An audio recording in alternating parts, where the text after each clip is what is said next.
सिसोदिया अभी 4 महीने पहले अपने आप को सर्टिफिकेट दे रहे थे कि हम भगत सिंह के क्या नाम है वंशज हैं, हम अरे ये वंशज हैं वो वंशज हैं।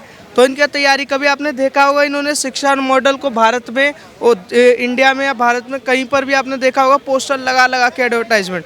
कभी इन्होंने अपने ये नहीं बताया कि ये शराब मंत्री भी हैं और ये नहीं बताया शराब माफिया भी है। तो ऐसे लोगों का जेल जाना तय है और मोदी सरकार इन पे जल्दी से जल्दी कार्रवाई करे, क्योंकि ये जब तक सड़क पे घूमेगा तब तक दिल्ली के लिए शर्म की बात है। ठीक है, अगर आप बेगुनाह हैं तो कोऑपरेट कीजिए ना सीबीआई को, आपको छोड़ देगी सीबीआई। जब आपने कोई गुनाह नहीं किया है तो आपको डरने की क्या जरूरत है। जब गुनाह किया है तो आपके चेहरे पर सिकन तो जरूर दिखेगी जो उनके चेहरे पर दिख रही है।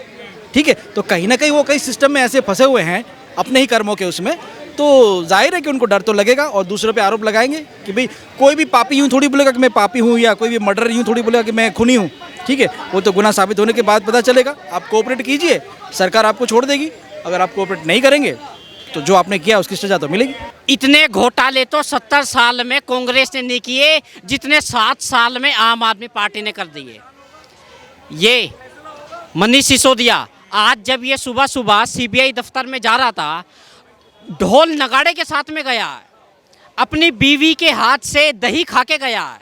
हाँ, अब वहाँ पे जूते खाएगा जेल में ये। सर, बात करेंगे मनीष सिसोदिया पर। मनीष सिसोदिया पे सीबीआई ने शिकंजा कस दिया है। क्या लगता है, जेल जाने की तैयारी हो चुकी है क्या? देखिए, अगर उन्होंने कोई गुनाह किया है तो ज़रूर जेल होगी, अगर नहीं किया है तो नहीं होगी। क्योंकि मुझे तो सरकार पे पूरा भरोसा है कि जो भी देश के साथ गद्दारी करता है उसको अंदर तो डालेंगे, पक्का है। ठीक है, और सिसोदिया जी के ऊपर तो देखिए आप शराब घोटाला, फिर एजुकेशन घोटाला और भी काफ़ी निकलेंगे। जब सीबीआई की जांच होगी तो धीमे धीमे आप देखिए क्या होता जाएगा कि जनता को पता चलेगा कि भाई आम आदमी पार्टी जो ईमानदारी के उसके ऊपर वोटिंग लेके अपना जीती थी। लेकिन मुझे नहीं लगता कि अब की बार ये लोग कुछ बच पाएंगे, क्योंकि गुनाहों की सज़ा यहाँ के कर्म यही भुगतने पड़ते हैं, जो साफ दिख रहा है सीबीआई के शकल जैसे कि भाई साहब अंदर तो जाएंगे ज़रूर। अच्छा, सीबीआई जब जांच कर रही है, वो कहते हैं कि हम बहुत ईमानदार हैं, ईमानदार पार्टी है आम आदमी, हमसे ईमानदार कोई नहीं है। जबकि सत्येंद्र जैन जेल में है और सीबीआई ने मनीष सिसोदिया पे शिकंजा कस दिया है, जांच चल रही है। सीबीआई अगर जांच कर रही है तो दिक्कत क्या है, कारण क्या है, दिक्कत क्यों हो रही है इन लोगों को? देखिए, मन में जब पाप होता है ना तभी ऐसे सवाल उठते हैं। ठीक है, अगर आप बेगुनाह हैं तो कोऑपरेट कीजिए ना सीबीआई को, आपको छोड़ देगी सीबीआई। जब आपने कोई गुनाह नहीं किया है तो आपको डरने की क्या जरूरत है। जब गुनाह किया है तो आपके चेहरे पर सिकन तो जरूर दिखेगी जो उनके चेहरे पर दिख रही है। ठीक है, तो कहीं ना कहीं वो कई सिस्टम में ऐसे फंसे हुए हैं अपने ही कर्मों के उसमें, तो जाहिर है कि उनको डर तो लगेगा और दूसरों पे आरोप लगाएंगे कि भाई कोई भी पापी यूँ थोड़ी बोलेगा कि मैं पापी हूँ, या कोई भी मर्डर यूँ थोड़ी बोलेगा कि मैं खूनी हूँ। ठीक है, वो तो गुनाह साबित होने के बाद पता चलेगा। आप कोऑपरेट कीजिए, सरकार आपको छोड़ देगी। अगर आप कोऑपरेट नहीं करेंगे तो जो आपने किया उसकी सजा तो मिलेगी। मनीष सिसोदिया और उनके कार्यकर्ता महात्मा गांधी की समाधि पे जाके प्रदर्शन करते हैं और कहते हैं कि हम भगत सिंह की औलाद हैं, सर कटा सकते हैं लेकिन सर झुका सकते नहीं। क्या कहेंगे? देखिए, भगत सिंह जी की जो गरिमा है, उनका जो सेक्रीफाइस है देश के लिए, उसके साथ किसी को कंपैरिजन नहीं करना चाहिए। मुझे तो यूँ कहूँगा कि अगर मनीष सिसोदिया जी अगर ऐसी बात कर रहे हैं कि भगत सिंह से उनका कंपैरिजन कर रहे हैं, तो भगत सिंह का जीवन चरित्र एक बार पढ़ लें और अपना जीवन चरित्र एक बार पढ़ लें, फिर अपने दिल से पूछे कि वो उस बात को कहने के लायक हैं या नहीं है। उनको खुद समझ में आ जाएगा। क्योंकि जहाँ तक मेरा जो नज़रिया है, मैं देखने वाला, मेरे पिताजी भी फ्रीडम फाइटर थे जो चंद्रशेखर आज़ाद साहब थे, उनके साथ थे। ठीक है, उनका जीवन चरित्र मैंने देखा है। ठीक है, उनकी पूरा जो जीवनी है, उनके बर्थ से लेके उनकी मृत्यु तक, वो एक साधारण जीवन जिए हैं। ठीक है, मनोज सिसोदिया जी का जीवन चरित्र आप मुझे बता दीजिए कि वो उनका शुरुआत कैसी थी और अंत कैसा है। वो साफ जनता को दिख रहा है। आज वो बोल रहे हैं, अपने आप को किसी को कंपैरिजन करने की जरूरत क्या है। अगर आप इतने ही बड़े देशभक्त, इतने ही बड़े ईमानदार हैं तो आपको कंपैरिजन करने की जरूरत नहीं है। जनता आपको खुद सर पे बिठा लेगी। ठीक है, जहाँ तो आप जनता आपको खुद नीचे गिरा रही है, क्यों? कि आपके कर्म ऐसे हैं। लेकिन सवाल ये है, वो कहते हैं कि भैया भाजपा हमारे कामों से डर गई है, इसलिए हम पर झूठे केस में फंसाना चाहती है भाजपा। कितनी सच्चाई है? देखिए, भाजपा इनके कामों से क्यों डरेगी? इनकी लोकसभा में 0 सीट है। ठीक है, राज्यसभा में सिर्फ 10 सीट है। ठीक है, और असेंबली में इनकी पंजाब और दिल्ली मिला के कुछ 92 सीट हैं। जबकि बीजेपी की लोकसभा की 304 सीट है और राज्यसभा की तकरीबन 100-150 से ऊपर है। ठीक है, तो इनका कोई कंपैरिजन ही नहीं है बीजेपी को डरने वाला। ये तो वो वाली बात हो गई कि भाई गांव में से वो चूहा गुजर रहा है और हाथी को देख के बोल रहा है कि भाई मैं हाथी हूँ, तू चूहा है। ठीक है, हाथी और चूहे का कोई कंपैरिजन हो सकता है क्या? बिल्कुल नहीं हो सकता। तो यहाँ पे आप अगर वो ऐसी बात कर रहे हैं कि भाई बीजेपी डर गई है, तो उनका एक ख्याली पुलाव से ज़्यादा और कुछ नहीं है। मैंने वो सत्येंद्र जैन जेल में, मनीष सिसोदिया भी, उनका भी जेल जाना तय है।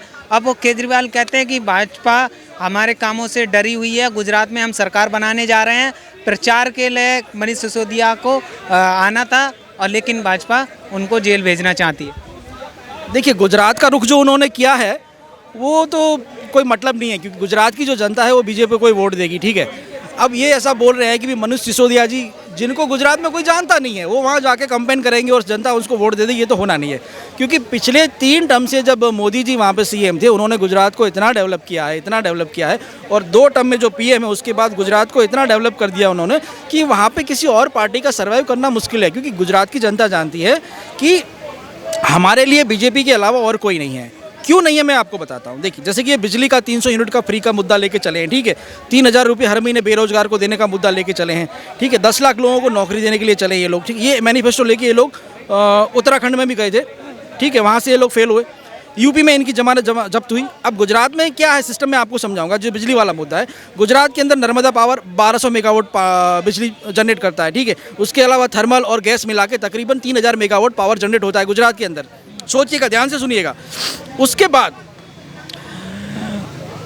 800 मेगावाट गुजरात बिजली पावर देता है इसको, एमपी को। 800 मेगावाट महाराष्ट्र को देता है, ठीक है। और गुजरात के अंदर 70% लोग ऐसे हैं जिनके घर के ऊपर सोलर पैनल लगे हुए हैं, ठीक है। वो जनता बिजली जनरेट करके सरकार को सेल करती है। मतलब गुजरात की जनता को बिजली फ्री चाहिए नहीं, उनका तो ऑलरेडी इनकम है वहाँ पे सोलर पैनल की वजह से, ठीक है। तो इस माहौल में वो बिजली वाला जो 300 यूनिट वाला उनका जो, वो दिल्ली की जनता को उल्लू बना सकते हैं, लेकिन गुजरात की जनता को नहीं बना पाएंगे। गुजरात की जनता बहुत ही सक्षम और मेहनतू बिजनेस माइंडेड लोग हैं। वहाँ पे कोई नौकरी करना नहीं चाहता, सारे बिजनेस करना चाहते हैं, और वहाँ बिजनेस सक्सेसफुल है। क्या कहेंगे, मनीष सिसोदिया का जेल जाना तय है? जिस तरह से सीबीआई जांच कर रही है, आरोप लगे हैं उन पर दारू घोटाले का। देखिए, भ्रष्टाचारी जो भी होगा उसका जेल जाना तय है। मनीष सिसोदिया अभी 4 महीने पहले अपने आप को सर्टिफिकेट दे रहे थे कि हम भगत सिंह के क्या नाम है वंशज हैं, हम अरे ये वंशज हैं, वो वंशज हैं। तो इनकी तैयारी कभी आपने देखा होगा, इन्होंने शिक्षा मॉडल को भारत में और इंडिया में या भारत में कहीं पर भी आपने देखा होगा पोस्टर लगा लगा के एडवर्टाइजमेंट। कभी इन्होंने अपने ये नहीं बताया कि ये शराब मंत्री भी हैं, और ये नहीं बताया शराब माफिया भी है। तो ऐसे लोगों का जेल जाना तय है, और मोदी सरकार इन पे जल्दी से जल्दी कार्रवाई करे, क्योंकि ये जब तक सड़क पे घूमेगा तब तक दिल्ली के लिए शर्म की बात है। क्या कहेंगे, मनीष सिसोदिया पे शिकंजा कस चुका है, जेल जाना तय है। जिस तरह से वो कह रहे हैं कि भाजपा हमें झूठे केसों में फंसाना चाहती है। 100% भाजपा झूठे केसों में नहीं फंसाना चाहती, इन लोगों के कर्म ही ऐसे हैं। अब भैया, पेड़ बोया बबूल का, आम कहाँ से होए? बबूल के पेड़ पे आम होते हैं कभी? हाँ, इन लोगों ने बेईमानी की सारी हदें पार कर दी हैं। इतने घोटाले तो 70 साल में कांग्रेस ने नहीं किए जितने 7 साल में आम आदमी पार्टी ने कर दिए। ये मनीष सिसोदिया आज जब ये सुबह सुबह सीबीआई दफ्तर में जा रहा था, ढोल नगाड़े के साथ में गया है, अपनी बीवी के हाथ से दही खा के गया है। हाँ, अब वहाँ पे जूते खाएगा जेल में ये, अब ये जेल में जूते खाएगा। और ये केजरीवाल, इसका ही बहुत जल्द नंबर आने वाला है। ये इसको तो ढोल नगाड़े के साथ में नहीं, इसको तो गधे पे बिठा के जूतों की माला पहरा के, और भैया गधा जाएगा ढोंची ढोंची करता हुआ।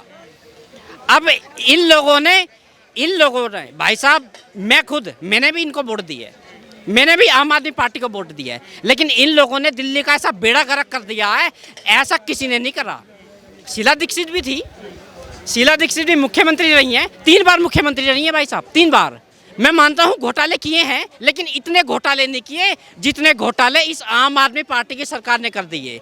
ये लोग, मुझे आप एक बार बताना, ये लोग कभी अपने आप को महाराणा प्रताप का वंशज बताते हैं, कभी किसी का वंशज बताते हैं? हाँ, महाराणा प्रताप जी कौन थे? भगत सिंह के भी तो बताते हैं। भगत सिंह के भी बताते हैं। एक वो था ये केजरीवाल जी, ये बंदा कभी बोलता है मैं अपने बाप का ही औलाद हूँ, कभी बोलता है मैं सुभाष चंद्र बोस की वो औलाद, और इसमें कभी बोलता है कि मैं भगत सिंह की औलाद हूँ, कभी बोलता है मैं अन्ना हजारे की औलाद हूँ। भैया पहले तो तू ये डिसाइड कर ले कि तू औलाद किसकी है। ये तो बाप ऐसे बदल रहा है जैसे अपने कपड़े बदल रहा हो। हाँ, इसका एक काम करना पत्रकार महोदय, आप मेरे साथ में इसके घर चलना, इसका डीएनए टेस्ट करवाऊंगा मैं और पता लगाऊंगा औलाद किसकी है ये। हाँ, आखिर पता तो चले। इसने तो बाप ही 70 बदल दिए 7 साल में। हैं, ये इतने मक्कार। अब इनका जेल जाना तय है। और अभी की मैं शाम की खबर बता रहा हूँ 4 बजे की, तो सीबीआई मनीष सिसोदिया के बयान से संतुष्ट नहीं है, इसको दोबारा फिर से बुलाया जाएगा और अब इसका जेल में जाना तय है। क्यों? वो सितेंद्र जैन बेचारा बोर हो रहा है। मैंने आपके चैनल पे पहले ही बोला था, सितेंद्र जैन वो बेचारा ना जेल में बोर हो रहा है, इसीलिए अब कंपनी देने के लिए मनीष सिसोदिया जी को भेज रहे हैं। भैया ज़्यादा बोर मत हो, बहुत जल्द भेज रहे हैं तेरे पास में।